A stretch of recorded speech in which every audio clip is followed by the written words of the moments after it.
So, Jordan, we're doing a podcast together. You've got a podcast as well, mate. Yeah, I do a mental health podcast on Rumble, Masculine Emotion. Nice. Still, I'm not on Rumble yet, but I'm not planning on to soon. It's a crazy place that is. Even though, like, we're going to chat here. We've only known each other about 2 weeks, haven't we? Yeah, about that. Yeah. All through joining a group together and then becoming their media team. That's right. Yeah, Great British Guardians. Yeah, I've been in there. Yeah, I've been in there a couple of weeks. You come just after me, didn't you? Yeah, that's right. But we seem to be head of their media team now. That's it, definitely. Yeah, pumping out some good content, some short form stuff, and trying to awaken a few people, I guess. Yeah, definitely. So the group we're going on about, GBG, Great British Guardians. What sites we got up now? Twitter. Yeah, we've got a site on X, formerly known as Twitter. We've got a Facebook page. I think we've got a TikTok account with just over 1,000 followers now. But that's only been going a few days now, pretty much just before New Year. So yeah, it's building big really quickly. Yeah, accruing a lot of interest. We're going to kind of link this podcast to it now, so we're going to get other people from GBG to hopefully come on and tell their stories. And like GBG is trying to set up a charity as well. Yeah, very close actually. Going to work in with mental health as much as we can. Like, hopefully, going to get some professionals in and help with that. What else we got going on in GBG? We've got like a community crime prevention team, so they act on leads from different communities and go and try and catch these grooming gangs and things like that in the act and get the evidence together so that they can be charged and prosecuted, hopefully. Which is fairly sensitive work, but we've got a good group of guys that are on the case. So there's another guy that does that, isn't there? Stephen Stutton, is it Stunton or something like that? He's quite famous for doing that, isn't he? There's a few groups. There's one in Scotland as well, going up in Edinburgh. A few people I know that are in it as well. So yeah, there's different groups all over the place. I think it's not so much vigilante; it's more a case of trying to help the police. Obviously, they're struggling for whatever reason at the moment, and not managing to cover enough ground. So we're just trying to help with the cause a lot. And it's a very sort of faux pas subject as well. People don't like talking about it, So yeah, it's definitely an interesting mechanics behind the whole thing. So like me, I kind of I started the TikTok and that, and I'm very political on that. And then I do my TikTok lives, and I get into a lot of debates on there about the situation in Britain at the moment. I've started the podcast to try and bring people that may feel they haven't got a voice, and I know you do the same with your mental health channel. Yeah. But for me, I kind of felt like I had to start putting my money where my mouth was and join an organisation. It's no good one-man band, you know what I mean? Banging his drum, trying to sing his tune. I felt like I was swimming in an ocean. But ever since I've kind of joined GBG, I felt like I've got a lot of people around me with a lot of same opinions, A lot of people are learning at different speeds. I mentioned this in a call yesterday, but our chat is full of knowledge now, isn't it? That's right, yeah. 80-odd people just sharing knowledge day in, day out. Yeah, I think we've just gone up to 90 members actually, but yeah, we've got people that are in their 50s and 60s, that have got a lot of knowledge and experience to bring to the table. We've got one lady that's worked with various groups in the political field, like Amnesty International, and with various MPs in different areas around the country. We've got people that have done sort of research into crime statistics and stuff for different organisations. So we're behind the scenes, we're quite well organised, but obviously it's growing so fast. It's more a case of so many people meeting. It's like almost like a speed dating situation at the moment. It's like you have about 10 minutes of conversation and then someone else new pops in and you welcome them and you go through their intro. And but it's Yeah. great, it's gaining momentum, and yeah, there's a good buzz in the group as well, a good atmosphere. So Well, like I said, I joined I think about roughly 2 weeks ago. There was 15 people in there. yeah, Now, like you said, there's 90 that's within it. 2 weeks, and yeah, I must like I say to the admin team a lot, like, well done, guys, because like they are organising well, and they're organising fast. Are there going to be mistakes made? Most probably. We're all Yeah, I human. mean, as with anything, if you're building something from the ground up, you've never done it before, you're going to learn in the process, and you're going to make mistakes, of course, and as long as you learn from them, and put that knowledge to good use, then you could build something really special, and that's what we're hoping to do. We want to bring people together from across the country. They don't even need a skill set, just to be patriotic, want to help, want their country to be better. So that's what we're doing. We're bringing people together. It's about time someone did. So, yeah. What kind of made you feel like you had to join? Well, you wanted to join GBG, sort of thing. Not had Well, to, but wanted to. that's an interesting one. So when I first started out, I did the whole Facebook channel, Snapchat, Instagram, everything, building an empire of social media, and then thought, well, I'm only one person, so Yeah, I same can't as keep up me. with all that. I've got the YouTube channel as well, so and it's like it's really hard to manage by yourself. So I sort of stuck to one platform, and that was TikTok, as you know. So I started off with the mental health stuff, and then I got very upset about a few things that happened maybe 6 months ago, and started ranting about it, and then started gaining followers. Ironically, not that many people were interested in the mental health on its own, and I did a little bit of research in TikTok and figured out if you actually have a couple of different niches on the same account, you draw attention from different areas. And I wanted people Exactly. to Yeah. see my mental health stuff, so I started speaking up like I'd seen so many other people doing, and giving my opinion on the politics situation and migration situation, and then very quickly got shut down, and they closed my Been there, account. mate. That's it, closed my account, so I started again. Um, Except this time it didn't take so long for me to go from the mental health to the ranting. Do you know what I mean? Because I had a bee in my bonnet at that point, so I became very vocal very quickly, and yeah, and here we are. Such guardians and said, I think you'd be quite good for the group. I like your ideas, your visions, and your take on things. And would you be interested in joining us? We're just a group of patriots that want to try and make a change in this country and make it better for the people, because at the end of the day, we're just the average working class, and we don't feel like we've got a voice anymore.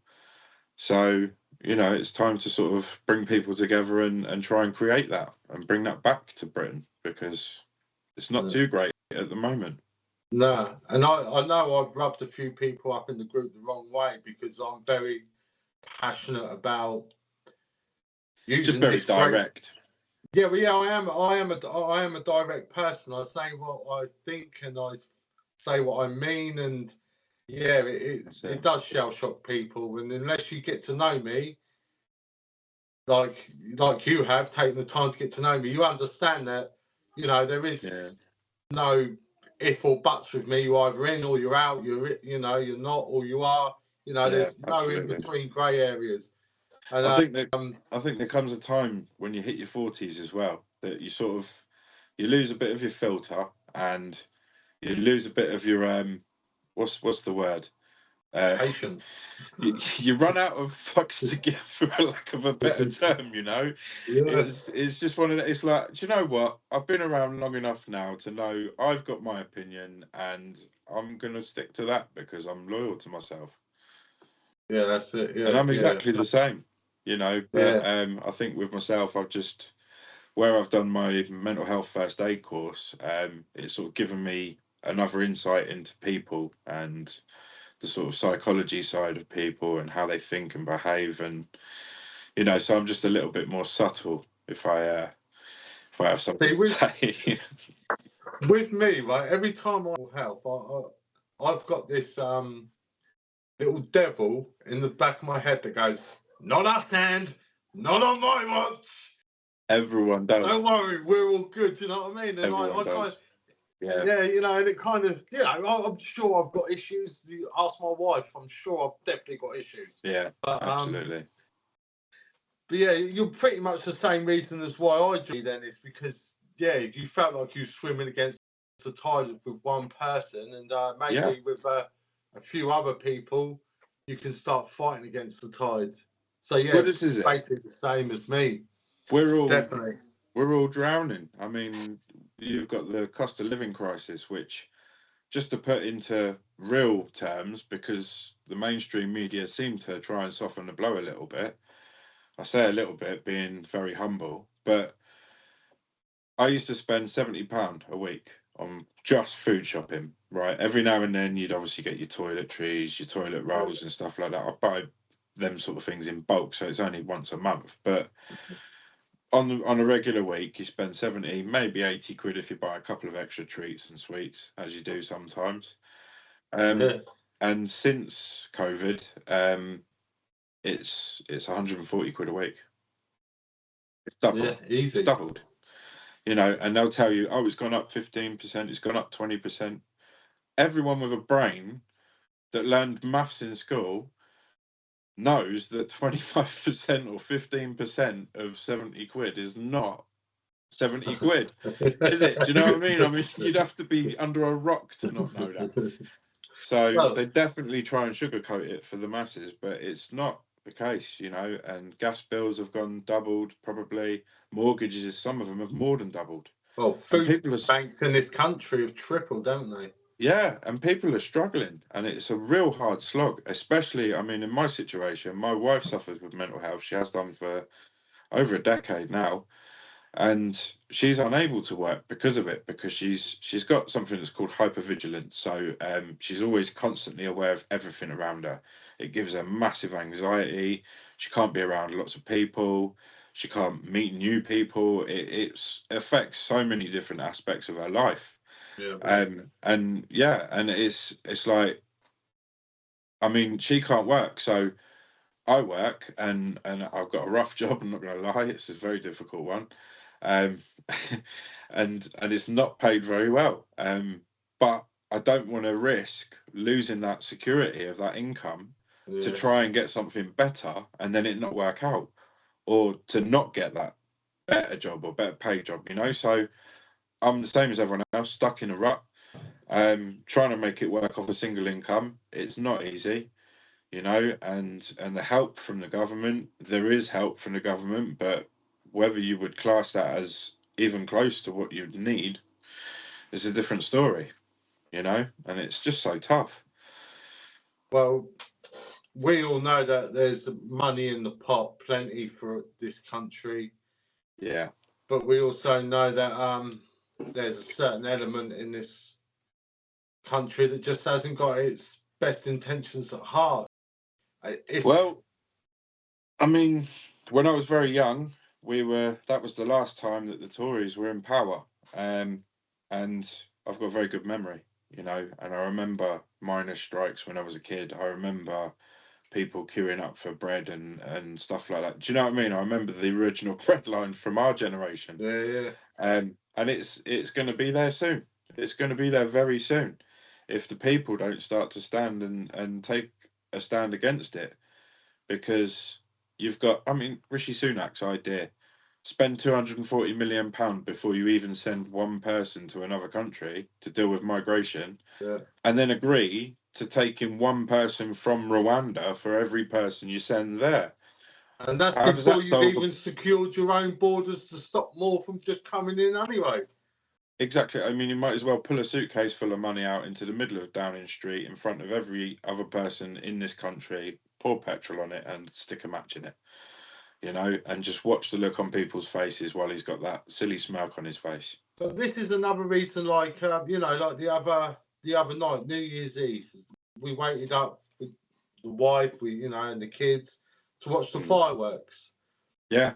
And I'm sat there, and they're going up, and it all looked fantastic, and they did an amazing job. The first bit bugged the hell out of me, because why the mayor is presenting that when he had nothing to do with it at all, apart from say. Well, I mean, even if he did, that, knowing the situation that he's in, knowing how just London feel about him, let alone the rest of the country, because we're all watching what he's doing to the people that go through London every day. Yeah, it's a tax on air, and it's because of a climate agenda that I truly believe is just that, an agenda. And there's got to be a reason for that as well, behind it. well, I'm hoping next Friday to get a guy on here who's fighting the ULEZ scheme. We actually tried doing a TikTok live podcast, but it just didn't work out very well. So we're going to redo it on here, and hopefully that's next Friday. And then hopefully a little bit of magic and a bit of luck, fingers crossed, the actual Matt Blade Runner is going to make a bit of a guest appearance. So hopefully we can get that going. Yeah. But going back to like securing our borders, that has got to be number one priority in this country at the moment, don't you think? Absolutely, yeah. It's out of control. I would say, to be honest with you, there never really has been any control since definitely this leadership began in the politics side of things. I don't think that they know what they're doing in that building, and I think they're making an embarrassment of the entire country. It's an insult to people that fought for our freedoms and our rights to have secure borders and safe environment to live in. And it's quite frankly terrifying women and families across the country, because these people are not checked. They're not in any way, shape or form vetted. You hear stories and see on different media circles that they're setting light to documents across the channel before they come here. I mean, why would you do that? Why would you try and hide who you are if you didn't have some kind of alternate thing in your mind that you were going to be doing, that you'd need to hide your identity? Do you know what I mean? And then you've got these guys that are in their 30s, quite clearly saying they're 15 years old and joining high schools. I mean, what is that about? It's not even that. Just before we come on and start recording this, we was talking about the influx of guns now in England that we'd never heard of before, did we? But now there's an influx of guns. This is it. I mean, we all know where they're coming from. Yeah, well, I mean, that's a whole nother rabbit hole, isn't it? Do you know what I mean? There's stories of UN soldiers going around and terrifying people, and it's not good, really. I mean, I've got a personal opinion on that. I will believe it when I see any shred of visible evidence myself, because I've done a lot of research over the years, and I know how things work behind the scenes and stuff like that quite well, and I know that fear is definitely a very, very effective control mechanism. So things that seem like they're purposely there to make someone scared, I tend not to believe that, and that's where sort of my opinion on the COVID pandemic sort of comes in. Exactly, and like I said earlier, I do a lot of lives on TikTok, and I have a lot of people come on, and because I have the old Union Jack behind, times I've got this top on, and they see this beautiful lily white face, and they just assume the worst. And they come in with their agenda about Britain and how it's now being taken over by the Muslim community. And I say to them, hang on a minute, we're 82% white, and there's only a 7% Muslim population in Britain. It's not like they're, coming in and taking over. It's not quite that bad, but there is, like we said, these boats, unchecked males coming in with a completely different ideology and culture and way they do things to us. Things are going to clash. Things are going to happen. And I mean, you've got some people as well that are well followed, that have got very strong opinions on this sort of stuff going around, and you know it does attract a lot of attention. And at the end of the day, you've got to sort of sit there and really listen and think to yourself, well, you know, these things in the past have been labelled as racist, but it's not far right to want your country to be a safe place. It's not far right to want your kids to be safe in a public school. It's not far right to want your wife to be safe walking home from work at night. Do you know what I mean? It's not far right to want them things, but we're labelled as far right if we try and speak up about it. And that's subjugation. You know, in a society where you're not even allowed to speak up about something that's quite obviously wrong, that's subjugation, and that's not democracy. Well, I think like it's been happening for a while. I think that's the whole Euro thing, was to strip countries of a part of their identity. Yeah, their sovereignty. Yeah, their sovereignty, their identity. Yeah, and slowly but surely across Europe, apart from Poland and Hungary, God praise them countries. Gotta love them countries. You've got to love them, ain't you? You got to. But that yeah, Polish slowly but Prime surely, Minister. yeah, Oh my goodness. They've tried taking the countries of Europe's identity and tried stripping them. And I also feel like the British public as well have got this shadow of ashamedness, because we know we've been lied to over the last 20 years across many events that's happened. It's pretty obvious, you know, why we've gone over and fought in wars. We know, we're not silly. We know. And I feel there's an element of guilt. So that's why we don't speak up, because we know that our governments are involved in this. So we're a bit like, biting our tongues. But doesn't that really speak volumes about the way that this country is now? If we're ashamed of our government, and that ashamed that we won't even stand up and speak about it. I think that tide's changing now. Like TikTok. Yeah. So like I started this kind of adventure of, I kind of started it about a year ago on TikTok, and I got up to about 10,000 followers. Now, when I was flicking through TikTok a year ago, it was USA, USA, USA, all American stuff. Now, pictures of cats and puppies and stuff doing silly things, and silly things. Kids putting makeup on and burning their hair, trying to roll it, and all sorts of stuff. Yeah.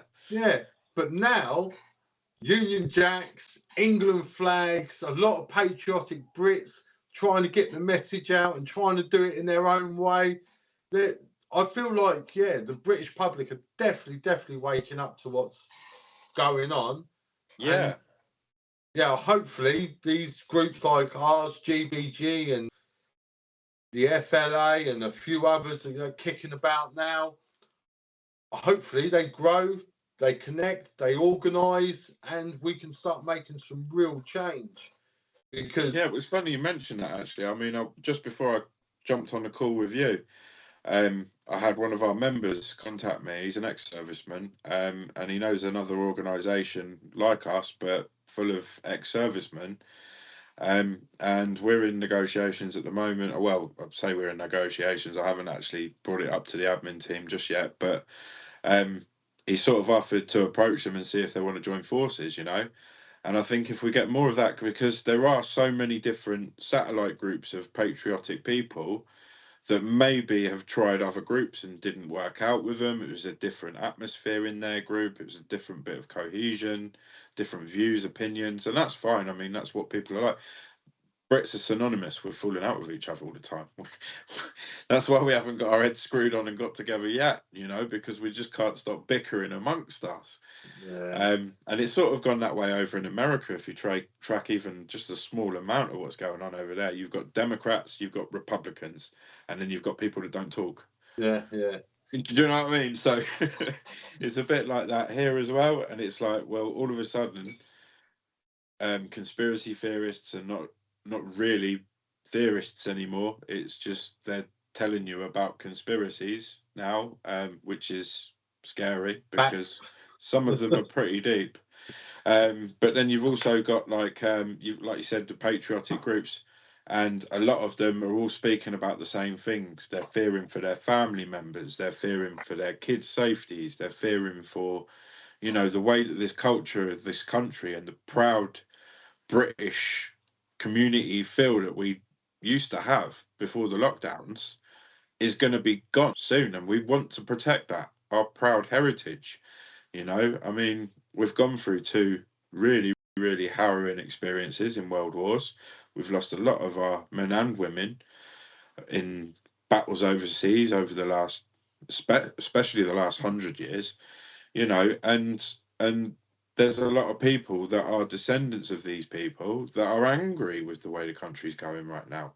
So it's understandable. And what we really need is not necessarily for all of these groups to join as one big group, but to communicate, to start organizing properly, you know, and then making a real impact at demonstrations, because I've seen some and they've been a little bit embarrassing. Well, like I said before, like I'm very, you know, black and white, and it's simple for me. If you want this country, so like if you came here legally or illegally, if you are a good person at heart and you want this country to be a great country, then some certain changes at the top of the pyramid need to be made. It's as simple as that. Absolutely. There's no And question about it. there's a little rumour that old Nigel Farage is in talks with Richard Rice to join Reform. Richard Tice, yeah. Sorry, what's his name? Richard Tice. Dice, is it? Dice, sorry. Tice. Yeah. Tice, yeah. Tice. Yeah. So that would be very interesting. He's an interesting character, and I've seen his manifesto, and I'll be honest, I mean, it's the best manifesto of any politician that's ever been put forward in my lifetime. And it seems like the guy is genuinely trying to create a society where the masses can thrive instead of just the minority, you know. And I mean, there's no point trying to sugarcoat it. I mean, we all know that the Tories are about one thing, making themselves and their friends and families richer, and at the expense of us, the little guy. I mean, it's obvious when you look at this Jeremy Hunt, is it? That's Yeah. talking about taking disability benefits off of people and forcing them back to work because he doesn't want to tax people that he hangs around with and you know socializes with outside of politics. They were trying to pass something in Parliament the other week, weren't they, where they could look into benefit people that are on benefits. They could look into their bank accounts to see what they were spending their money on. Yeah, and like it's just completely against everything this country stands for, man. Well, this is what the CBDCs are about, isn't it? They want to know Yeah. every little minor detail of your life. They want to know what you're spending money on, where you're spending it, why you're spending it. You know, and it's like we're becoming a police state in an alarming rate, and it's really not making people comfortable. You know, and if we're not careful, it could end up in an uprising. You know, and that's not good for anyone, really. I mean, at the end of the day, but if it's coming, it's coming, and the government need to get a control over it. So, of all the people that are going to be candidates for an election next year so far, I've got to say Richard Tice is the best of them. But my personal beliefs are that the system needs overhaul completely. You know, so many changes need to be made because it's so corrupt and full of holes. You know, money goes missing, too much money goes abroad and not being spent on people here. You've got homeless veterans in this country, but we're paying £8 million a day to house illegal migrants. What the hell's wrong with the world? And our politicians should have one job: looking after this country, not being CEO of another country earning 250,000 over here, and not advisor over here earning 10,000. You know. Yeah, exactly. It's ridiculous. And the thing is, as well, I mean, these people have got absolutely no idea what it's like to actually pick up a tool and work for a living. You know. Yeah, well, I've said it many times on my life. If one of us was to go round to number 10 and take the fuse out of the Hoover in number 10, Richie Sunak would just buy a new Hoover, where us common people, we'd have a bit of common sense. We go, well, we check the fuse, and we'd realise it's got no fuse. Replace the fuse, and off we go. Yeah. Where these people at the top, common sense, have they? They've got no nous, no, you know, like it's about common sense. I keep saying, but yeah, there's just none of it. Common. It's just not chuck so money common. at it. Yeah, common sense is not common sense. Is just not that common anymore, unfortunately. You know, I mean, these guys, they're being paid what, £86,000 a year, and it's going to go up in April to, what was it, £92,500 a year. They're getting a 7% pay rise. Inflation's at 1.5%. So why? That's way over inflation, right? They're getting more of a pay rise than the NHS workers in this country, and they fought the NHS workers and refused to back down. And what did they give them? 6%, I think it was, in the end. Yeah. And they moaned about that. They begrudgingly gave the NHS workers that are on the front line, keeping people alive, you know, and then go and take that afterwards. And it's a kick in the nuts for not just the people that work in the NHS, but for every single British person with a brain and a heart and a sense of moral. Absolutely. And the crazy thing is, we wouldn't care if they were multi-trillionaires. If this country was absolutely booming, the NHS could be the best it could be. There was no veterans on the streets, like there was no homeless on the streets, there was no boats, and this country was just absolutely buzzing and everyone was happy. We wouldn't give a toss how much money you've got because you're looking after everyone else. We wouldn't care, would we? And it's We'd ridiculous. like... I mean, it's not that way at all. I mean, they're filthy rich, and we're absolutely drowning in debts. We're drowning in bills. You know, they're letting energy companies run riot with their prices. Supermarkets are just throwing prices up every week. And it's getting to the point where it's almost like they're trying to purposely make sure that nobody has got any money at all other than just to survive. And it drives you mad. It just really drives you mad, you know? Well, we've got to do something about the homeless and that on the streets, because that is just getting worse and worse. Like I heard a story, you know, I don't know how true it is, but there's a bit of a thing going on in London at the moment where people are passing away in their homes, and they're not being found for years, where the communities are just, well, there is no community. No one, you know, I've got a TikTok as well about a northerner. He comes down and says hello to the London guys, and he ends up getting arrested for being too nice. And yeah, I heard that one as well. Yeah, but he gets released because the law doesn't actually change until next year, that you can't say hello to people in London, and it's like a whole mockery of the whole thing. But it's sadly, but it's true. Yeah, I mean, the thing is something like that is laughed at, and it's comedy, of course, but it's that relatable at the moment that people feel like that. They feel like that is how we're being treated, and it's not right and it's not fair. And I'm not being funny, but in the pandemic, when there was a lockdown and they wanted to stop the infection, as they were propaganding across all the platforms, all saying the same things, but during that period they proved they could end homelessness overnight. Yeah, and then they also showed how heartless they were, because as soon as that wasn't the craze no more, and Russia went into Ukraine, they chucked them all back out on the streets. Yeah. I can't imagine what British person said when their boss or whoever informed them, right, now you've got to kick these people. They went, oh, okay. And I actually, because when I see social media, I see a lot of, shall we say, not British people doing these jobs.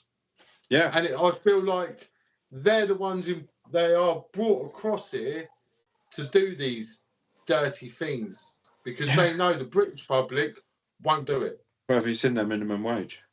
You know, it's much it's much lower than ours. I mean, they get paid less. It's cheap labour. Yeah. You know, I mean, and that in itself should be an insult to anyone that wants to come here legally and make a life for themselves. Why doing the same job as someone that's from here get paid so much less for the same job. Do you know what I mean? So the whole system is completely knackered. I mean, and he's looking at. I'm not against migration, of course not. Multiculturalism's worked for decades, generations since my grandparents were around. Youngsters and Good to mix after the war. cultures. Yeah, Otherwise, after your the country war, gets stale anyway, doesn't it? after the It's good year, to mix it up. after the war, there was so many different people from so many different countries that were displaced through bombings, through being moved around the world for concentration camps, that we got nice multiculturalism. There was different people together, different ethnicities, different cultures, and that's something that's great about Britain, because who doesn't love getting a Ruby Murray on a Friday night? Do you know what I mean? Of course, do you know what I mean? Or a Chinese. We embrace that kind of thing. But there became a point, and I think it was somewhere along the lines in the last sort of 30 years, 20, 30 years, that it's been predominantly one type of person coming over, and their beliefs and their culture, it just clashes with everything that our British culture has always been about. Well, And it's a I problem. know this for a fact, Jordan, because when I was 25, under my neck here, I've got a scar, Yeah. and I was stabbed in the neck by an immigrant who, four of them tried grabbing a girl. This has all been to court. You can look it all up and that. But he ended up doing 8.5 years. Yeah. But the point being is the police came round to my house the next day and told me, because I was a bit of a young gun when I was a lad and I was known. But they told me not to go out and look for this guy or look for any trouble, because these guys carry knives. It's part of their culture. They walk around with knives. Yeah. Absolutely. And I said to Absolutely. the policeman then, but if I was to walk around with a knife, you would arrest me. And the next time you saw me on the street, you would search me to make sure I didn't have another knife. So why are you doing it to them? And he just looked at me and he didn't have an answer. No. So there's always been a kind of looking after these people. I don't know how to put it, but Well, I mean, at the moment, we've almost got a two-tier police system. In fact, you could probably say in some places of the country, it is predominantly a two-tier police system, where if one type of ethnicity will be causing trouble, they'll do nothing. But if another type of ethnicity are causing trouble, you get locked away for it. But the thing is, right, is you would expect from a migratory stance that the ethnicity that are causing the trouble, that are getting arrested, you'd think they were the ones that have been coming to this country rather than the ones that have generations and generations of family that have been here already. But that's not the case. And it's English people that are getting arrested for carrying English flags. But you see hundreds of thousands of people in support of Palestine carrying a Palestinian flag, and that's okay. And that's just absurd. What I mean, that's why is nobody talking about this in politics? Why is nobody calling this out? Well, Douglas Murray doesn't he? Yeah, he absolutely does. I've watched a lot of his stuff lately, and he's a very interesting character. And I quite like him. I'm not going to lie. I do. He's a good guy, and he wants what's right for this country. He's very blunt and he's very opinionated, and That's why I like him. he's like Marmite. You either love him or hate him, But the same with anyone that's opinionated. At the end of the day, you either like their opinions or you don't like the person. Yeah, yeah. So I mean, I'm hoping that people like that, especially like Douglas Murray, Richard Tice, are going to get enough of a following to make a change in the world, because it's quite clear that the government aren't going to do it for us. And if they're not, then it's on the people. I must admit, I've never ever been into politics like I am now, like ever in my life, and I pray and hope that this country is brave enough just to go, okay, Reform, we're going to give you a crack at the ball, but we're going to watch you. And if you don't start doing what you promise you're doing, then there's going to, maybe the cat's just coming. Maybe the people may have to make a stance and make a I mean, whole new system. we live in a technological era. Sorry, I can't get my words out. We live in the technological era where we've got such advanced technology. I mean, there's talk of going into quantum banking. We're on the blockchain. We've got cryptocurrencies. We've really got our shit together with regards to developing new technology. And it's coming out all the time. What I don't understand is why can't we move into a new era where we self-govern? And what I mean by that is, surely someone could develop an app that everyone in the country has on their phone, right? A big issue comes up that affects pensioners, for example. Every pensioner gets a ping on their phone that qualifies. They get to vote on it for themselves because it's Good their idea. issue. It affects them. Yeah. Why can't we interconnect that worldwide and have, say, for example, you've got everyone in America has got a phone with the same app on, but for Americans, right? We could all be linked to their own database, connected through the internet, where they get to vote on things and stuff like that. And then a trade deal comes up between America and the UK, where we've got to sacrifice something to get something from them. Ping, like that, the majority vote. People agree with that. Yeah, that's good. Crack on. Do you know what I mean? Certain things. I mean, that might not be the best example, but maybe it is. Do you know what I mean? Because trade's a But big it worked thing. for Poland, Yeah, exactly. didn't it? It's a big thing for the economy at the end of the day. Why can't people have more of a say in the real big issues that affect all of us on a massive scale? Like, for example, sanctioning Russia because of what's going on between Russia and Ukraine. Now, it's none of our business. He warned NATO not to move towards his borders, and what did they do? They went into the Ukraine and tried to recruit them. They Yeah. poked the bear, and I'm not being funny, but they deserve what they got. But And the what war. made me laugh is 6 months before the EU put out a statement of the most corrupt countries in Europe, and guess who was at the top of it? Oh, God. Ukraine. Yeah, I mean, the most corrupt country in Europe, but yet they're the good guys, and we're gonna support them. Yeah, I mean, you've got Zelensky on TV begging and pleading for more money from America, from NATO, from the UN, right? While he's got £100 million yacht, and his mate's just got £100 million yacht, and he's wearing a £90,000 wristwatch when he's not doing his camera stuff for his government and for his country, and he's rolling around in massive cars. He's got a massive house, and it's all happening recently. You've got a question: why are we sending money to this guy? He's very poorly at the moment with the Colombian flu, so you have to remember that. Yeah, very poorly. Yeah, with that Colombian flu. It's going about. Yeah, well, that's a bit of a pandemic. naughty pandemic. Yeah. So do you reckon once we get the numbers, we can make the difference? Yeah, I think we can really make a change. I think, with what we do, we're trying to help communities. We're trying to help people in need. At the end of the day, we help homeless through the winter months. We've got a charity organisation that are going to be out there, boots on the ground, speaking to homeless people, asking if they want to talk about their experiences, asking if they want to talk about how they feel about the situation and stuff like that, and giving them a voice as well, and putting that out there so people can hear it, so that the government can't deny what they're doing is wrong because it's not helping their people. I mean, these people work for us, and they seem to forget that they are supposed to work for us, and they're doing the exact opposite at the moment, and it's a tough world. Well, like you were saying with that app, like Poland's Prime Minister, he asked one question: shall we let this wave of immigration that's going across Europe into Poland? Yes or no? 98% of the country said no.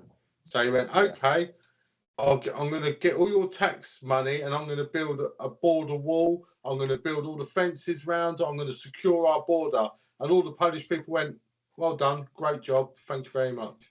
Yeah, and they love their Prime Minister, and I'm not being funny, but he gets called a fascist for it. Yeah. He's a right wing leader. He's a fascist. He's a racist. I mean, what is wrong with wanting a nice, safe community that your own people want as well? But then You he know, chucks their own figures back in their face. Did you see him the other day? He went, so let me show you your own figures. So the safest country in Europe, Poland. The biggest GDP growth in Europe, Poland. Crime has not risen in Poland.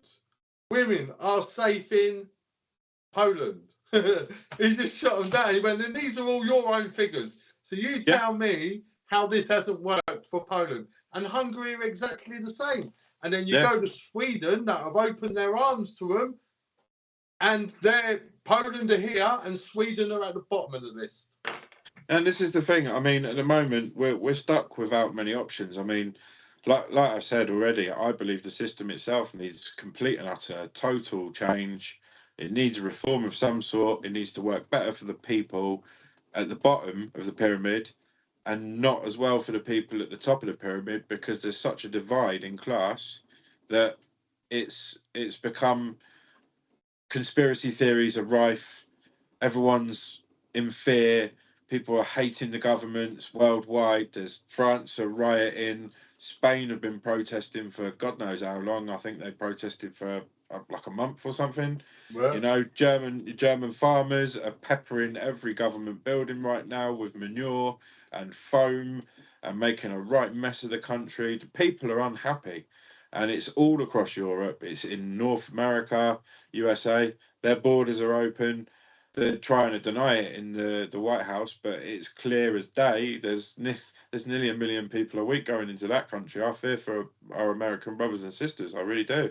well, one thing I know about our colonial cousins, mate, is they're locked and loaded over there. At least they've got a fighting chance. You know what I mean? Yeah, this is exactly it. And I mean, if the rumours on the mill are true, then we're in trouble. And if that is the case, then this year is going to be a rocky ride. Well, unless some major changes across the world. Like, I get a lot of people on my live saying, why do you keep talking about America for? You're meant to be real Brit, real talk. Well, because America are a massive influence on what goes on in the country, if we like it or not, which I think is wrong. I would rather go, look, America, and I'm not talking about our colonial cousins like me and you, normal people. I'm on about the top tier. Just back off a bit, okay?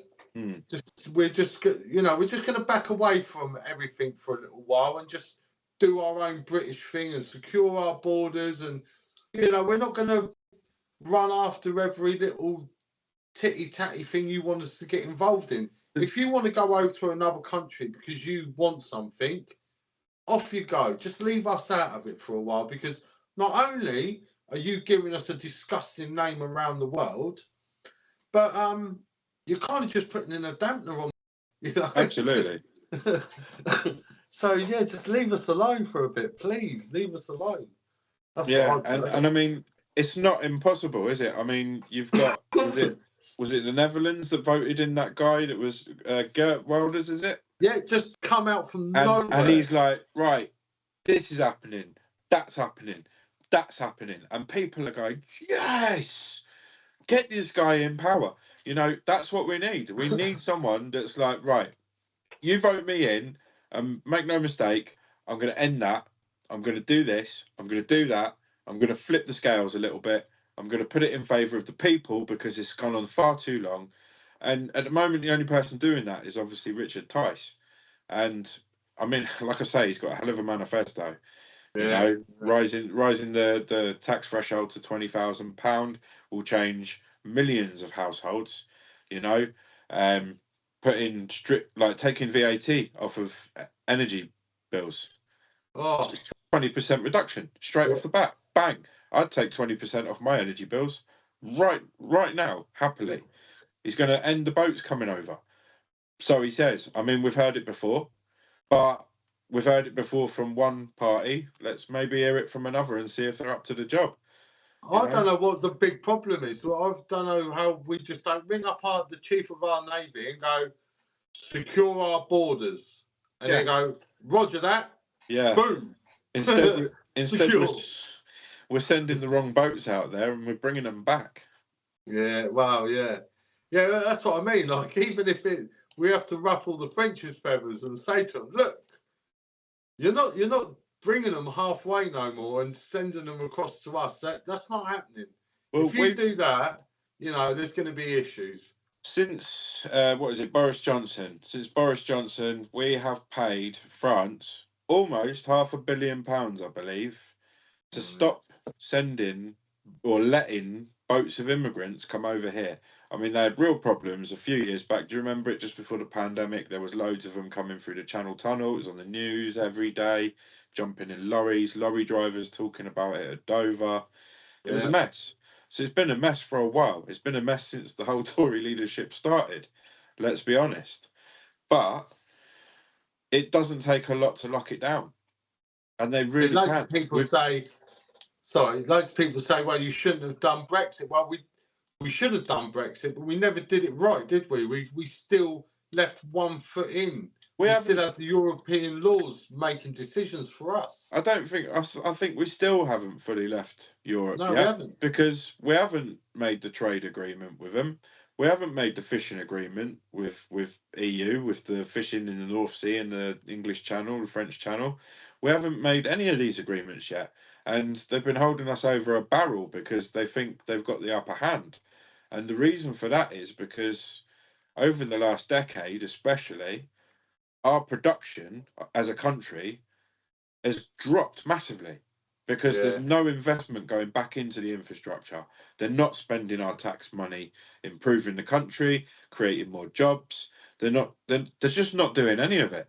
They're not spending our tax money protecting the borders. They're not spending our tax money making things more comfortable for the public. Instead, they're doing the opposite. They're taxing us more to go about our everyday business. In the way of like the ULEZ, for example. Wow. And it's not the only one. There's more of them around the country. Well, yeah, we rolled about in my area. There's a Canterbury. They're on about doing that in a 15-minute city zone thing, and it's Oxford as well. I think they're on about it there as well. We know we've got good people fighting the fight though. The Blade Runner, the sticker guys, and I love watching them on TikTok. I do as well. And what a smack in the face for Khan, thinking we can get this through. People won't be that bothered about it. I don't think there's been a single ULEZ van that's been able to carry out a day's work since the people have stood up and took a stand against that. Yeah. I think he's, something like 200 odd cameras that he had put up, and 160 of them were chopped down within a few weeks. Yeah. And I don't think there's many of them left. And if there are, TikTok posts, didn't you, with garages full of them? Yeah, exactly. And the people are fed up with it. It's just another tax. And the thing is, if the air quality was so bad in London, then how come plants grow in London? It's so basic and simple. I mean, this whole climate thing is, to me, it's nonsense. I mean, human life on this planet contributes to 0.4% of the CO2 created in the or something like this, 0.4% in the atmosphere of CO2, right? And what we do as human beings contributes to 0.1% of that 0.4%. It's nothing, I'm not being funny, but if they stopped flying around their jets, their private planes and all the rest of it, and cut the air traffic down by half and fly economy like the rest of us and just suck it up and deal with it, then we would make more impact on the entire climate as human beings than anything that they've put forward. Well, Mr. Gates, I've just watched a video of Bill Gates, and the reporter asked him, well, surely all the flying about you must cause a lot of, toxins in the air yourself.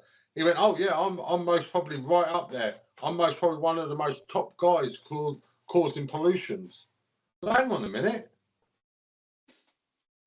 What's the double standards there? You're telling me I've got to separate my rubbish into different bins. I've got to have, power saving light bulbs. I've got to do this. I've got to do it. But you're admitting that you pump out more carbon dioxide than 90% of Britain. But yeah, that's fine. Yeah. And the thing is as well, you've got that, right? And then I'm going to amplify it even more, and it's going to rile people because this is true, and I've researched all of this, and it's out there for you to find the facts on.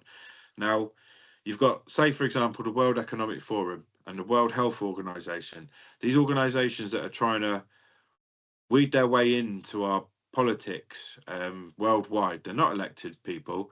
Nobody's voted for them, and they hold meetings several times a year. Right now, they'll have leaders and representatives from 194 countries, I believe, around the world that all fly into one place. But that's not the end of it, because then you've got representatives of every central bank in the world as well. So there's another 194 people flying on private jets to this place. Then you've got the billionaires that are heavily invested in God knows what behind the scenes, like Bill Gates. You know, these guys are all flying over in jets. You know, and it's ridiculous. And they're flying over in jets to have a conversation about how to tax the normal people, or how to make the normal people make sacrifices that will lower carbon emissions, when in reality they're probably contributing to around 10% of the entire world's carbon emissions. Exactly. And you know, the UK is, I think, it's 2% of the world's emissions, but yet China are just about to build another 50 coal plants. And but yet we've got to go green. We've got to have electric cars. We've got to have ULEZ cameras. We've got to have this. But China are just going to up their game. So what's the point? Unless it's a united world front.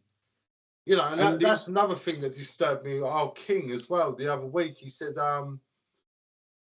for these lesser countries that can't afford to go green, we will have to think of some military style push to make them go. When I hear the word military push, I don't like that. A strong arming people, isn't it? Yeah. Against their will. And the thing is, right, if you think about it in terms of these people, they're not politically minded people. Some of them are very clever individuals, don't get me wrong. Some of them are experts in their field. But you have to question the thinking behind the whole lot. I mean, like Bill Gates, for example. Yeah, he comes across as a very clever guy. There's a lot of speculation about whether he actually created his own company or not, or whether he just strong-armed someone into selling it to him quite cheap. But the fact of the matter is, he is an intelligent guy. He's very well versed in a lot of different fields. And his solution to help him with climate change was to cut down 2 billion trees. Now, 2 billion trees that would be breathing in carbon dioxide and breathing out oxygen, which is helping climate change. It's helping reduce it. It's helping slow it. So why are we being... There's a term that I used to know as a young lad that pops into my head.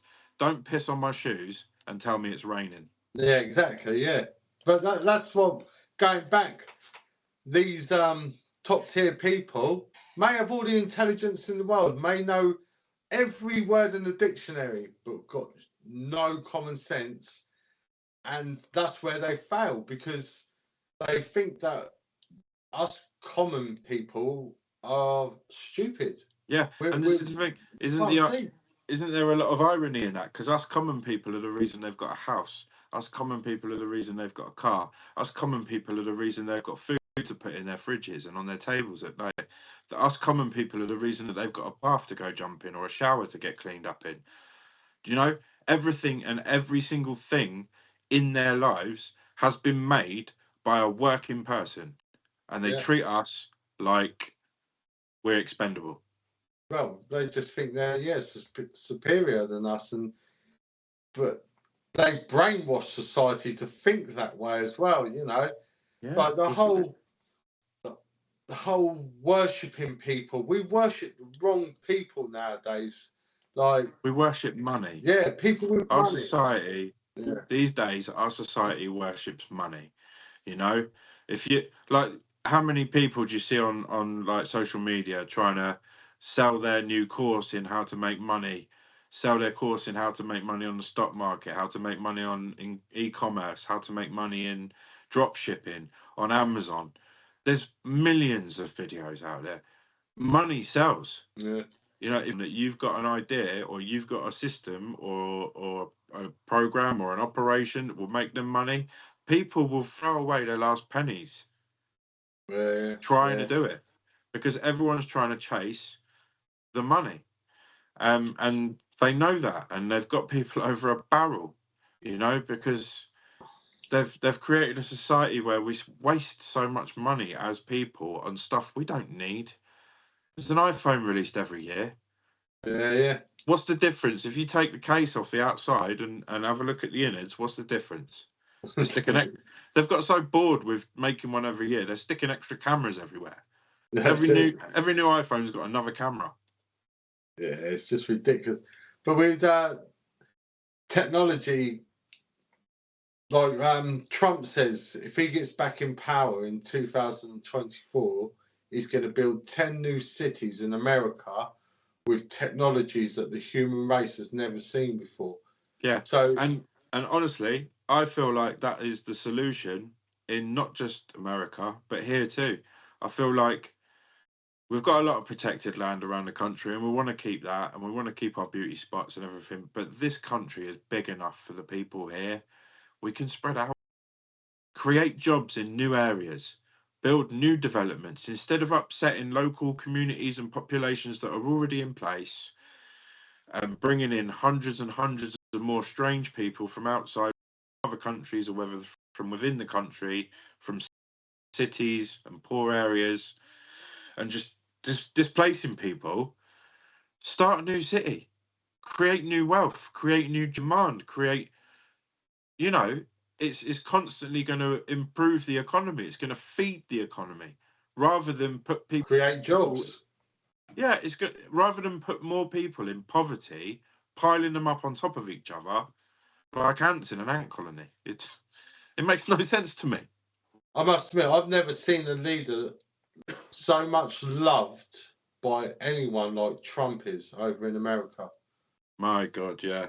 Now you've got obviously the Democrat supporters that absolutely hate him, and then you've got the Republicans that absolutely love him, and there's an ever-growing number of Republicans and an ever-shrinking number of Democrats because of Sleepy Joe, as we know.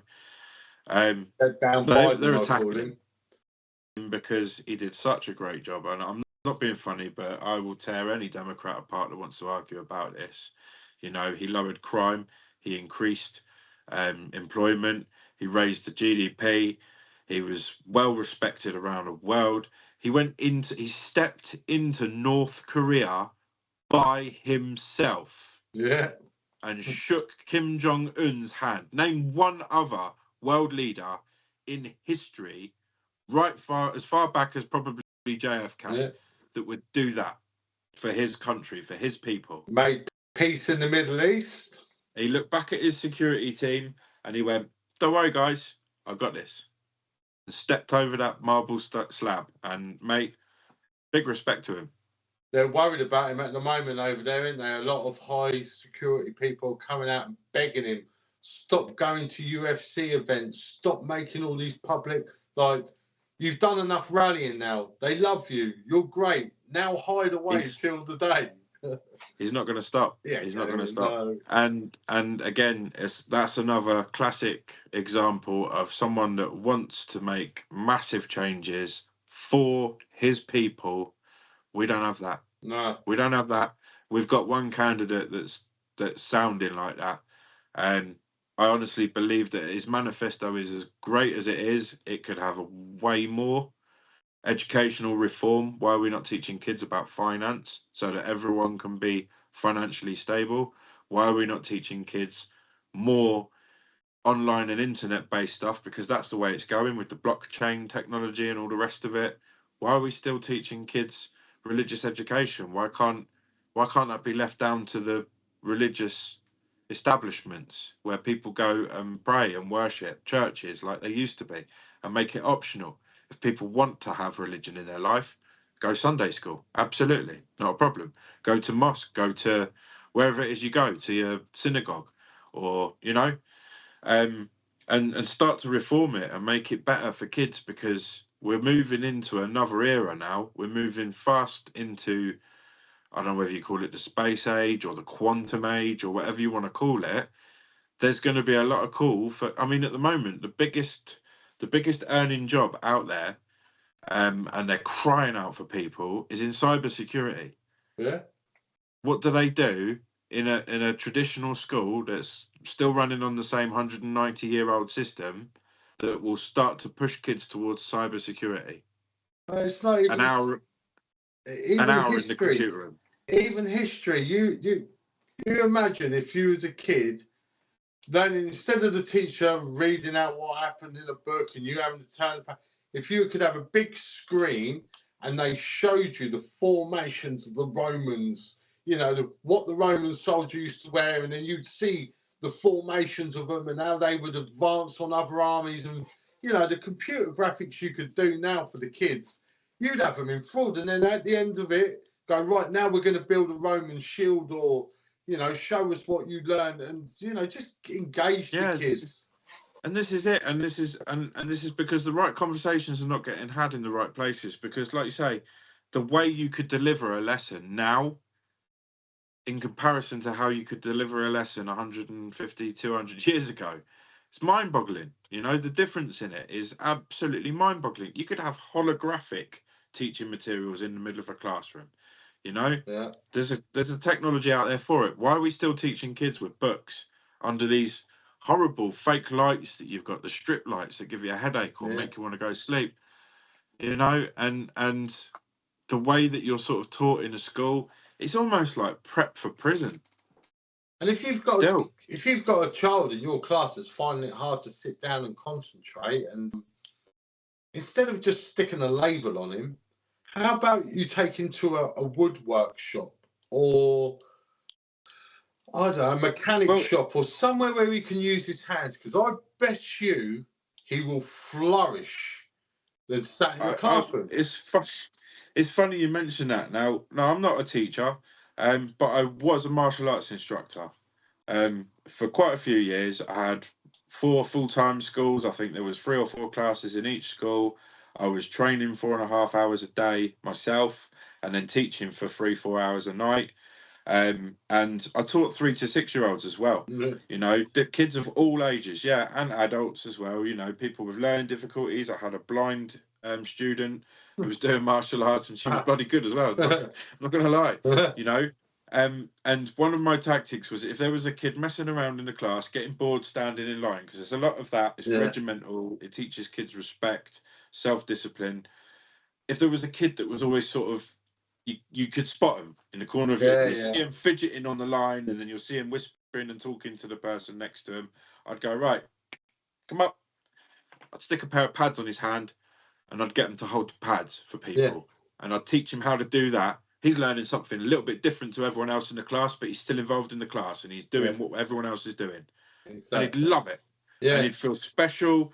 And they'd thrive. You know, these kids would thrive. And I'd have the parents coming back to me and say, I don't know what you're doing, but it's working. Keep doing it. You know, and that's because you're not making them feel different. You're just embracing their difference. Teachers don't do that. No, I taught kids football for a decade, 10 years. And I had a lad called Ben.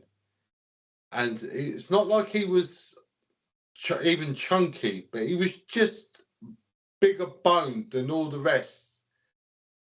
And a few comments were made one session. Anyway, he stopped eating dinner, like literally just refused to eat his dinner. And his mum come up to me and said, look, Anne, I'm really struggling with getting Ben to eat properly. He won't eat. He's worried that he's too big for the team and that he doesn't move properly. I went, I'll deal with this. I went, Ben, come here. He come over. I went, you're out the team. He went, what? What? I went, I love, mate, that you are so passionate that you will not eat dinner because you think you're too big or whatever you've let these lot put in your head. Yeah. But I need a mountain. You're in your position is perfect for your build. That's why I put you there. But if you haven't got the energy to run up and down the field because you're not eating dinner and you're not doing as your mother says, I'm going to have to let you go, mate. I'm going to have to kick you out. So Next training session, because it was out of season, so it was lucky. Next training session, if your mother does not come up to me and tell me that you bet every morsel on your plate at dinner time, don't think you're coming again, because that is it. It's over for you. I can't have that. Yeah. Anyway, yeah, it completely changed him. He ate his dinner, he went back to normal. Yeah. But yeah, sometimes you just got to tell it how it is. Sometimes that's it. Just that's it. And I feel like that is one of the major downsides to the educational system. We're not encouraged to be different. We're not encouraged to think outside the box. We're not encouraged to embrace our differences. We're encouraged to conform. We're encouraged to, I mean, why wear school uniforms now? I know there's about the self-respect and trying to limit the amount of crazy stuff that kids could come into school dressed. I mean, you might have some kid that comes in dressed as Frankenstein. Do you know what I mean? It could get a little bit silly. I understand having reasonable rules within that, but why has everyone got to be the same, behave the same, do the same thing? Why can't we embrace our differences and try and encourage more culture within our own people, encourage more, creativity? Because in a school, in a traditional classroom, you're there for what, 8 years of your life? Yeah. In America, it's even longer, 10 years of your life you're in. Do you know what I mean? And they just suck the joy, the creativity, the character, the life out of you in the school system at the moment. And it's not working for kids. I mean, how many kids now you hear about got ADHD? Maybe they're just bored. Give them something new. I think let them work with their hands. Not everyone uses their brain. You know what I mean? Not everyone's like, for instance, we talk about a lot of media stuff, and you'll say something to me over the phone, and it literally goes in one ear, one out, because my brain does not hold information like that. But if you was to show me and say, and you do this, like, and actually get me to do it myself, that's it. It's logged in. I know, and I understand it, but I have to be shown it, not told it. Yeah. For some reason, it just doesn't go in. Like dates, names, things like that. It's not important to me for some reason. It's just part of the way my brain acts, and I know this about myself, so I have to make a conscious effort to keep reminding myself. Like if someone's out a long time and they suddenly turn up, like I didn't see my brother for about 5 years once, Jordan, and I was in a nightclub and this guy was looking at me, and we're all quite tall in my family. And he kept looking, and I thought, I know this guy. I know this guy. Who is it? And as he was walking across the dance floor, smiling, and he put his arm at me, it suddenly dawned on me, Jesus Christ, that's your brother, Ange. That's your brother. So I was like, oh, Jay, you know what I mean? But yeah, my brain just, it will chuck out irrelevant information straight away and just hold what it feels like it needs to. It's very, very unique sometimes. Yeah. Really so, I mean, that's kind of, bring it back to GBG, Great British Guardians. The amount of diversity we've got in that group is unparalleled, I think, for a group of 100 complete and utter strangers that have got together within the space of a couple of weeks.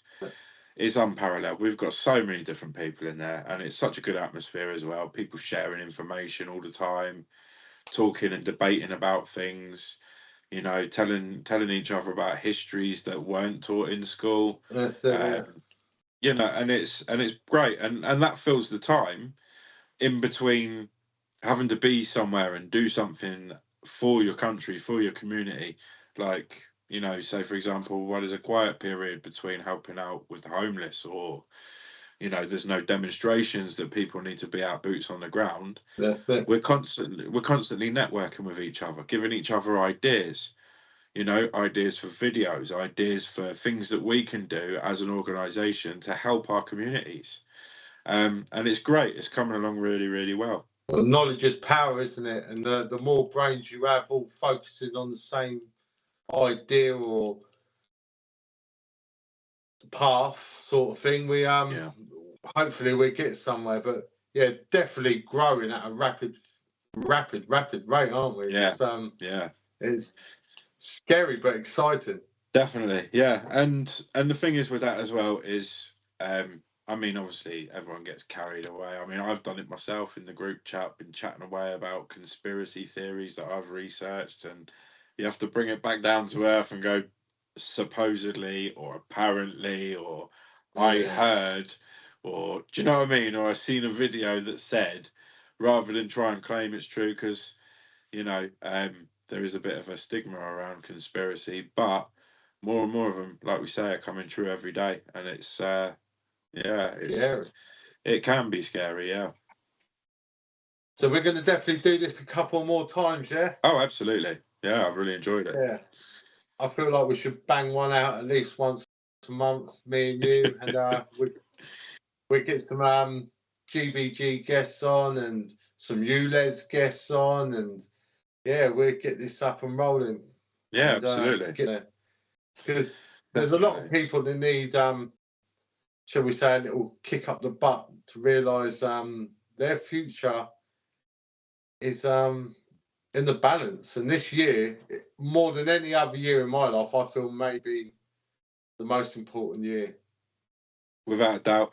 And the same thing goes for me. I mean, I'd love to get you on my podcast and pick your brains about the mental health side of things, because I know you find that ruffle some feathers, mate. That's it. No, look at me yesterday in that phone call. I made one comment and there was but this is the thing. I mean, I've learned a lot about mental health. You've got a very different view on it, and it's interesting, and that's a good thing to have different opinions, because that's what sparks debate. And without debate, we would never have made any progress as a human civilization. Because without that healthy debate and without that conversation about things don't get changed, they don't get improved. You're gonna have to make an intro. You're gonna have to make an intro apologising straight away. Yeah. This is the thing. We need to be able to have this debate as people, and it not be shut down by community guidelines or by government or by online safety bills because it's misinformation or whatever. Yeah. We need the people to need to have a voice, don't they? At the end of the day. It'd be an honour and a pleasure, man, to do your podcast. An absolute honour and pleasure, man. It'd be good to be the guest and not the host for once. So yeah, definitely. Less work involved, eh? Yeah, that's it. But yeah, definitely, we'll definitely do this again. We'll wrap it up here because we're both working men and we've got lives and things to get done. But thank you for coming on, Jordan. What's your TikTok and your social media before? My TikTok is at masculine_emotion. And as I say, I'm on Rumble, Masculine Emotion. It's a new podcast. I think I'm only 3 episodes in so far. Took a bit of a break over Christmas. Met you guys, through Christmas and New Year, and absolutely loving it.